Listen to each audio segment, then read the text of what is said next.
لقيته بيقول لي مش كفايه تخيلات بقى، انا نفسي التخيلات اللي احنا بنعملها مع بعض دي تبقى حقيقه. الكلام عدى في وداني ومعلقتش، واحنا مع بعض بعد ما خلصنا لقيته بيقول لي ايه رايك في اللي احنا قلناه؟ اكيد اتبسطتي. سكت اتكسفت قوي. قال لي بذمتك مش التخيلات والحاجات اللي بنشوفها في الافلام دي عجبتك؟ طب ايه رايك بقى لما نجربها؟ قلت له انت مجنون؟ واحد مع مراته بيتخيلوا اي حاجه عشان يتبسطوا كده، لكن مش اكتر من كده. قال لي وايه يعني بقى؟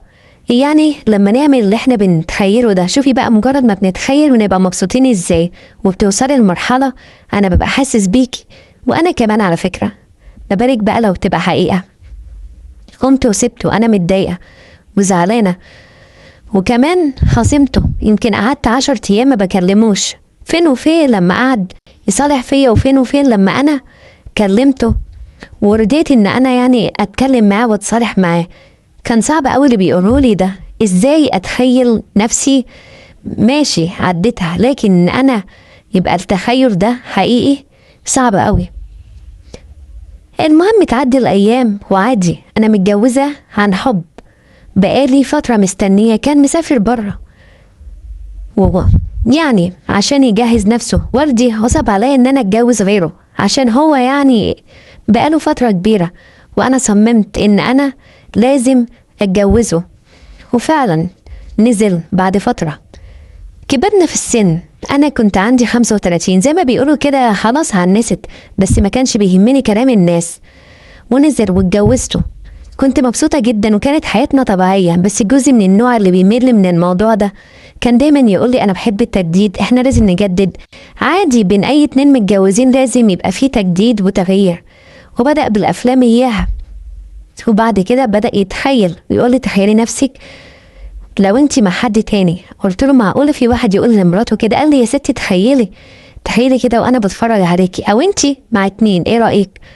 وبدأ كل شوية يوريني الأفلام دي. في الأول كنت بتخانق معاه، لكن بعد كده حسيت نفسي إن أنا مبسوطة.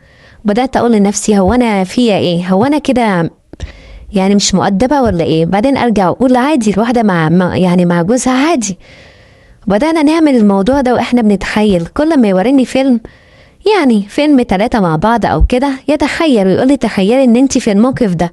بصراحة وما خبيش عليكم، وانا في الموقف ده مع جوزي ببقى مبسوطة جدا، واحس ان التخيل ده بيوديني في مرحلة او في حتة تانية خالص. بس تخيل مش اكتر، لكن انه يبقى جد بصراحة ده اللي متخيلتوش ابدا. ان جوزي اللي انا مستنياه يتخيل فيا او يشوفني، المفروض يعني يبقى بيغير عليا، دي يقول لي ملهاش دعوة، دي ملهاش دعوة بدي، دي حاجة تانية، دي حاجة عشان ننبسط.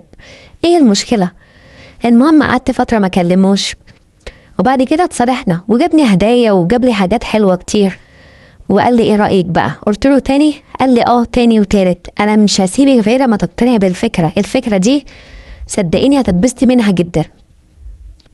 قلت له طب ماشي، لو انا وافقت هيبقى مع مين بقى؟ ومين اللي انت واثق فيه قوي كده عشان يعني تجيبه لمراتك؟ قال لي صاحبي هاني، ما انت عارفاه مش متجوز ومطلق، وبعدين على فكرة بقى هيرضى بالموضوع ده، مش هيقول اي حاجة. قلت له وانت واثق بقى؟ قال لي انا عارف صاحبي وعادي الحاجات دي صدقيني.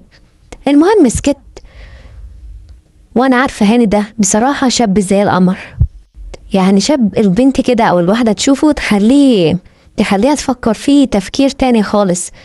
حسيت ان الموضوع هيبقى لذيذ وحلو، قلت ليه لا، وسكت. ادم جوزي عايز كده. قال لي ايه رأيك بقى؟ انا قلت له وهنعزمه على العشاء، وانتي بقى شوفي نفسك. ما تعرفوش انا اول ما قال لي كده حسيت ان انا عروسة جديدة، ونسيت خالص ان انا متجوزة. كل الهمي في اليوم ده. المهم لقيته في نفس اليوم اللي اداني فيه ميعاد وقال لي هيجيبه فيه عشان يعني نسهر ونبقى قاعدين قاعدة حلوة. وجه دخل عليا في الأوضة، قال لي على فكرة هاني قاعد في الصالون، اعملي بقى اي حاجة حلوة كده وتعالي وظبطي نفسك. قلت له خلاص 10 دقايق وهتلاقيني وراك. كنت متخيلاه وكنت مبسوطة جدا. معقولة هعمل حاجة زي كده؟ المهم بدأت انسى واضيع من نفسي ان المفروض يعني ما اعملش الحاجات دي مهما جوزي يطلبها مني. كل كان شاغلني ان انا ابقى متظبطه ومتهيئه. ودخلت جبت شويه عصير وفاكهه لزوم القعده، ودخلت عليهم الاوضه ولقيتهم مشغلين افلام تاني ان اياها، زي ما بتقولوا كده يعني بدأوا بدري بدري، او يعني ما ادونيش فرصة ان انا اقعد يعني معاهم. ولقيت جوزي بيقول لي خشي هاني مش غريب ما انت عارفاه. طبعا انا كنت لابسه قميص وفوقيه الروب، كنت محرجه جدا وكنت مكسوفه لدرجه ان انا كنت بسلم عليه وانا باصه في الارض، بس ما اقولكوش بقى هو كان جريء، سلم عليا واتك على ايدي شويه كده وبصي في عيني وقال لي تعالي انت مكسوفه من ايه؟ هو انا غريب؟ انا اول مره يعني اجيلكم، ما انت عارفاني. اقعدي انت جايبه لنا ايه بقى؟ حاول يعني بطريقه ظريفه ان انا او يعني ان انا يضيع لي الكسوف اللي عندي عشان اخد يعني ايه على الجو وكده. وقعدنا ناكل حاجات حلوه ونشرب وكده، ولقيت جوزي يعني قاعد ساكت وبدأ صاحبه هو اللي يتعامل معايا، ولقيته كان جريء جدا وانا كنت مكسوفه. هو كان بيحاول يضيع الكسوف اللي مني اللي فيا.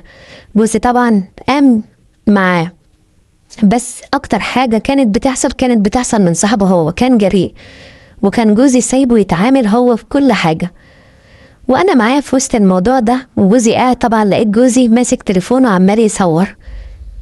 طبعا قال لي بقول لك ايه، ما تبصيش عليه وخلينا مع بعض، سيبي يصور عادي هو بيحب كده. قلت له انت عارف ان طبعا كل ده وجوزي بيصور وانا وهو مع بعض.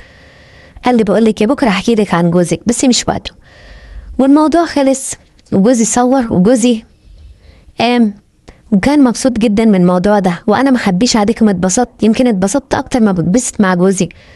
بدأنا نكرر الموضوع ده في الاسبوع مره او مرتين على حسب يعني ايه ما بيكون في فرصه نعملها. جوزي بيقعد يصور وهو قاعد وصاحبه اللي بيتعامل معايا. حسيت ان انا متجوزه صاحبه وحسيت ان جوزي ده زي قلته. بدأت احب صاحبه واحب ان انا ابقى معاه في اي حاجه.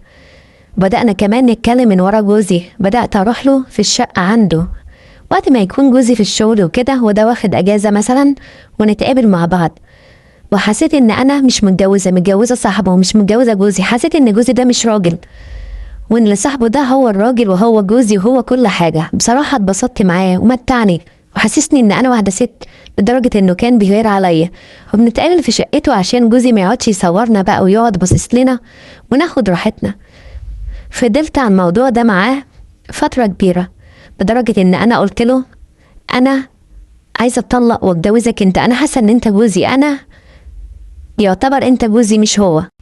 قال لي بصراحه انا مش بتاع جواز، وبعدين انا عايزه اقولك ان جات لي فرصه شغل بره ومسافر، متزعليش مني، انا واخد الموضوع ده يعني حب ورومانسيه، بلاش وجع دماغ والجواز والكلام ده. روحت وانا مصدومه بعد ما حبيته اتعلقت بيه وحسيت ان انا ممكن اتطلق من جوزي يبقى هو ده جوزي. لكن هو صدمني، هو بتاع العلاقه دي ومش اكتر، وكمان جايله سفريه بره. قلت له طب خلاص ما تسافرش بس خليك معايا. لدرجة ايه انا رميت نفسي عليه، انا فعلا حبيته حسيت ان ده راجل بجد مش جوزي اللي انا متجوزاه.